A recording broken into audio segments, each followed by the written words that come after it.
انسانی تاریخ میں کچھ قومیں ایسی گزری ہیں جنہیں اللہ تعالیٰ نے بے پناہ طاقت، دولت، جسمانی قوت اور شان و شوکت عطا فرمائی، مگر جب طاقت شکر کے بجائے غرور میں بدل جائے تو وہی نعمت انسان کے لیے ہلاکت بن جاتی ہے۔ قوم عاد بھی ایسی ہی ایک قوم تھی جو اپنی طاقت پر نازل تھی، اپنے خالق کو بھلا بیٹھی تھی اور انجام کار اللہ کے عذاب کا شکار ہوئی۔ قرآن مجید میں قوم عاد کا ذکر بار بار کیا گیا ہے تاکہ آنے والی نسلیں اس سے عبرت حاصل کریں۔ اللہ تعالیٰ فرماتا ہے، کیا تم نے نہیں دیکھا کہ تمہارے رب نے عاد کے ساتھ کیا کیا؟ ارم، بلند ستونوں والی قوم، جن جیسی دنیا میں کوئی اور پیدا نہ کی گئی تھی۔ قوم عاد حضرت نوح علیہ السلام کے بیٹے سام کی نسل سے تھی۔ ان کا نسب عاد بن اوس بن ارم بن سام بن نوح علیہ السلام بتایا جاتا ہے۔ یہ قوم طوفان نوح کے بعد دنیا کی ابتدائی طاقتور قوموں میں شمار ہوئی تھی۔ انہوں نے عرب کے جنوبی علاقوں میں سکونت اختیار کی، جسے قرآن نے الاحقاف کہا ہے، یعنی ریت کے بلند ٹیلے۔ یہ علاقہ موجودہ یمن، عمان اور سعودی عرب کے درمیان واقع تھا۔ قرآن میں فرمایا گیا، اور عاد وہ لوگ تھے جنہوں نے زمین میں ناحق تکبر کیا۔ اللہ تعالیٰ نے قوم عاد کو غیر معمولی جسمانی طاقت عطا کی تھی۔ وہ قداور، طاقتور اور جنگجو تھے۔ ان کے جسم مضبوط، قد لمبے اور بازو طاقتور تھے۔ قرآن میں ان کا دعویٰ نقل کیا گیا، ہم سے زیادہ طاقتور کون ہے؟ ان کی تہذیب کی خصوصیات: عظیم الشان محلات، بلند ستونوں والی عمارتیں، ریگستان میں شہر، مضبوط قلعے، وسیع باغات اور نہری نظام۔ ان کا شہر ارم ذات العماد اپنی مثال آپ تھا۔ قوم عاد کا سب سے بڑا گناہ تکبر۔ قوم عاد نے اللہ کی نعمتوں پر شکر ادا کرنے کے بجائے غرور اختیار کیا، بت پرستی شروع کی، اللہ کے پیغام کو جھٹلایا، طاقت کو سب کچھ سمجھ لیا۔ اللہ فرماتا ہے، انہوں نے اپنے رب کی آیات کا انکار کیا، اس کے رسولوں کی نافرمانی کی اور ہر سرکش جابر کی پیروی کی۔ اللہ تعالیٰ نے قوم عاد کی ہدایت کے لیے انہی میں سے ایک نبی حضرت ہود علیہ السلام کو مبعوث فرمایا۔ حضرت ہود نے فرمایا، اے میری قوم، اللہ کی عبادت کرو، اس کے سوا تمہارا کوئی معبود نہیں۔ انہوں نے قوم کو توحید کی دعوت دی، بت پرستی سے روکا، اللہ کے عذاب سے ڈرایا۔ قوم عاد نے حضرت ہود علیہ السلام کی دعوت کو قبول کرنے کے بجائے مذاق اڑایا، انہیں جھوٹا کہا، پاگل قرار دیا، دھمکیاں دی۔ وہ بولے، کیا تم ہمیں اس لیے آئے ہو کہ ہم ایک اللہ کی عبادت کریں اور اپنے باپ دادا کے معبودوں کو چھوڑ دیں؟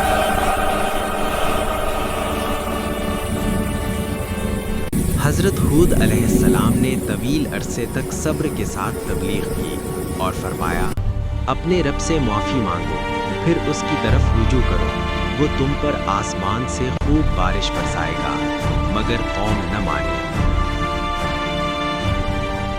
اللہ تعالیٰ نے بطور آزمائش بارش روک دی، زمین خشک ہو گئی، فصلیں تباہ ہو گئیں۔ یہ اللہ کی آخری تنبیہ تھی، مگر قوم نے توبہ نہ کی۔ ایک دن قوم عاد نے آسمان پر سیاہ بادل دیکھا اور خوش ہو گئی، کہنے لگے، یہ بادل ہمیں بارش دے گا، مگر حقیقت کچھ اور تھی۔ اللہ تعالیٰ نے سخت، سرد اور تباہ کن آندھی بھیجی، جسے قرآن میں ریح سرسر عاتیہ کہا گیا۔ یہ آندھی 7 راتیں اور 8 دن چلتی رہی، انسانوں کو زمین سے اکھاڑ پھینکتی، انہیں کھجور کے کھوکھلے تنوں کی طرح پٹکتی۔ قرآن کہتا ہے، تم انہیں اس طرح پڑا دیکھتے گویا وہ کھجور کے کھوکھلے تنے ہوں۔ طاقتور ترین قوم صفحہ ہستی سے مٹ گئی۔ اللہ فرماتا ہے، اس نے ہر چیز کو اپنے رب کے حکم سے تباہ کر دیا۔ کون بچا؟ صرف حضرت ہود علیہ السلام، وہ لوگ جو ایمان لائے۔ ہم نے ہود اور ان کے ساتھیوں کو اپنی رحمت سے بچا لیا۔ قوم عاد سے ملنے والے اسباق: 1 طاقت اللہ کے بغیر کچھ نہیں۔ 2 غرور قوموں کو تباہ کر دیتا ہے۔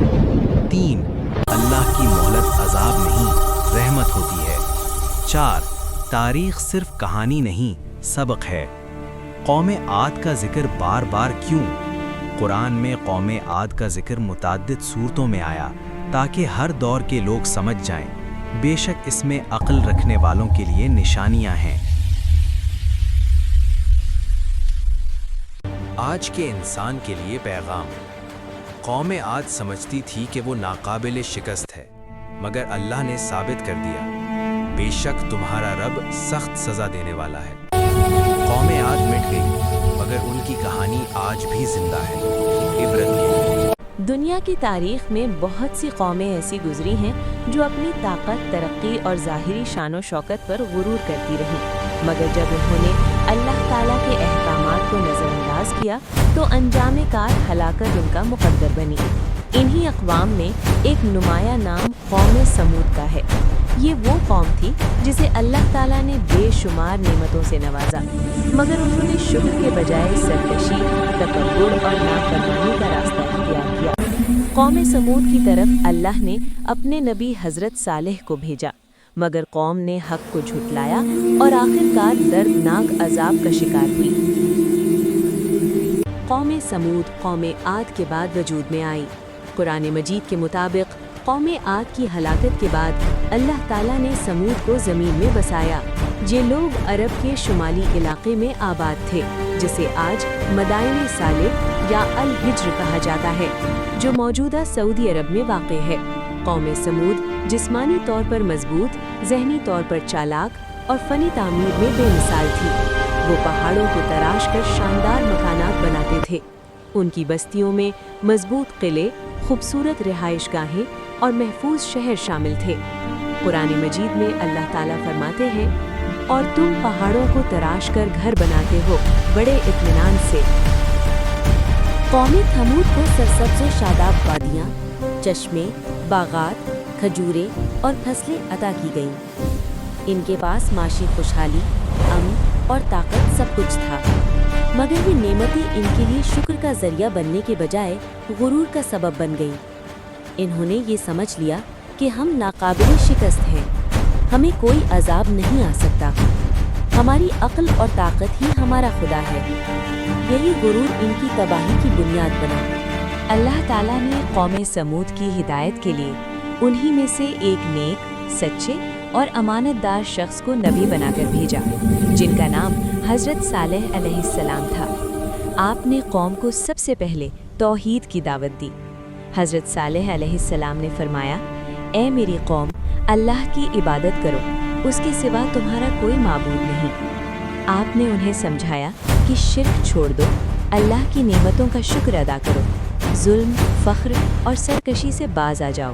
قوم سمود کے سردار اور طاقتور لوگ حضرت صالح علیہ السلام کی دعوت سے ناخوش ہوئے۔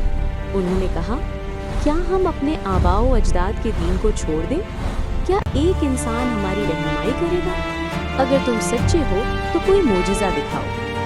یہی رویہ ہر نافرمان قوم کا رہا ہے کہ وہ حق کو ماننے کے بجائے معجزات کا مطالبہ کرتی ہے۔ قوم سمود کے مطالبے پر اللہ تعالیٰ نے ایک عظیم معجزہ ظاہر فرمایا۔ ایک خاص چٹان سے اللہ کی نشانی کے طور پر ایک اونٹنی ظاہر ہوئی۔ حضرت صالح نے فرمایا، یہ اللہ کی اونٹنی ہے، اسے مت چھیڑنا، اس کے لیے پانی کا ایک دن مقرر ہے اور تمہارے لیے ایک دن۔ یہ اونٹنی ایک دن پورے شہر کا پانی پی لیتی، دوسرے دن اس کا دودھ پوری قوم کے لیے کافی ہوتا۔ یہ کھلا معجزہ تھا، مگر اس کے باوجود اکثر لوگ ایمان نہ لائے۔ قوم سمود کے سرداروں نے ایک سازش تیار کی۔ انہوں نے ایک بدبخت شخص کو آمادہ کیا جس نے اللہ کی اونٹنی کو قتل کر دیا۔ یہ کھلی نافرمانی اور اللہ کے حکم کی صریح خلاف ورزی تھی۔ حضرت صالح علیہ السلام نے فرمایا، اب تم 3 دن تک اپنے گھروں میں رہ لو، اس کے بعد اللہ کا عذاب آ جائے گا۔ 3 دن پورے ہونے کے بعد ایک خوفناک عذاب نازل ہوا، زلزلہ، چیخ، الصیحہ، زمین کا ہل جانا۔ قرآن مجید میں آتا ہے، پھر ایک ہولناک چیخ نے انہیں آ لیا تو وہ اپنے گھروں میں اوندھے پڑے رہ گئے۔